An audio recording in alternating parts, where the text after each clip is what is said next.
Hey friends, sort of an interesting activity today. I got back an older instrument I made for some setup and repair, and I thought I would share it with you guys to kind of show you how things are different.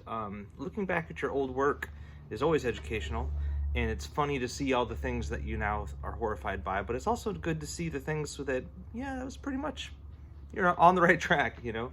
So this is a concert scale banjo uke. It says B48 on it, so I'm pretty sure that this would have been 2009 or 10, pretty sure.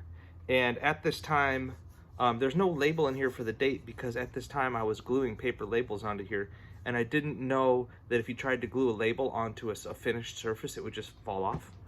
So there's no label in here because it just fell off. I had no idea.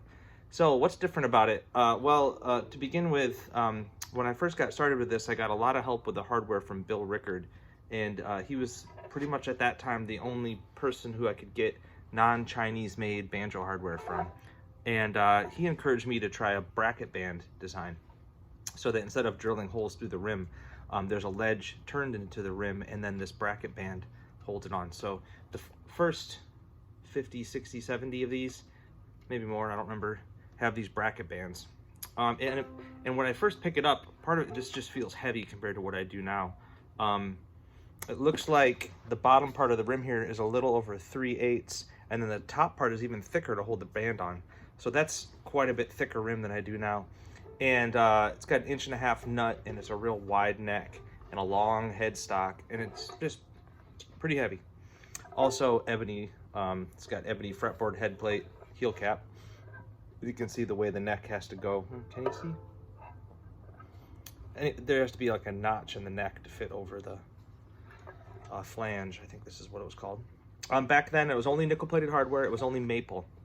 I would stain the maple different colors, so this is kind of an amber stain. Also, I had no access to synthetic heads then for this size, so it was only skin heads. So this is goat skin head. Knockoff generic tuners instead of Goto tuners. They still worked okay. And oh, let me see if I can dig this bridge out of the trash. Is it still over here? Where did I throw that? I threw the bridge away today after I made a new one. Well, pardon the downtime there. It's probably good that I don't show you the original bridge. But what I did today is I lowered the action here. It was too high. I made a new bridge. I tightened the head. I tightened up all the hardware. It was very loose. Put new strings on. Did a little fret work. Cleaned everything up. Yeah, and at the time, somebody else turned the rims for me because I didn't have a lathe. The hardware came from Bill Rickard. The necks, if I remember properly, were like really roughly machined for me and showed up that way. And I ordered the fretboard pre-slotted from LMII. Somebody else did this inlay for me.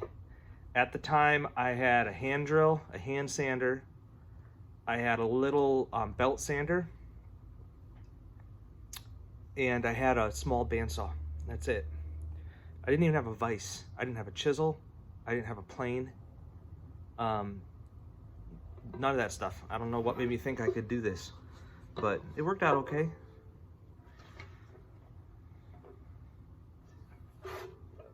So still using the block rims. I'm glad I did that. But yeah, I mean, it's still...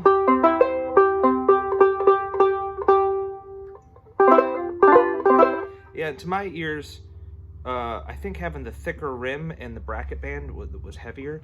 These kind of had a more...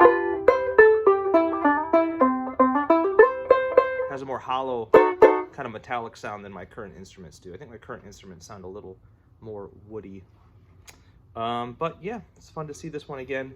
And just for reference, see, this is number 48. And so I think the way I did it is, before I joined Miyamoe, I think I made like 100-something instruments. And then at Miyamoe, I made another 100-something just banjo ukes. And then since we're restarting Bean Sprout, I've restarted my number system. So it's these instruments, plus the banjo ukes I made at Miyamoe, plus the stuff I've done in the last 3 years. Means that right now we're at like number 437. This is number 48. So that's pretty good. Cheers.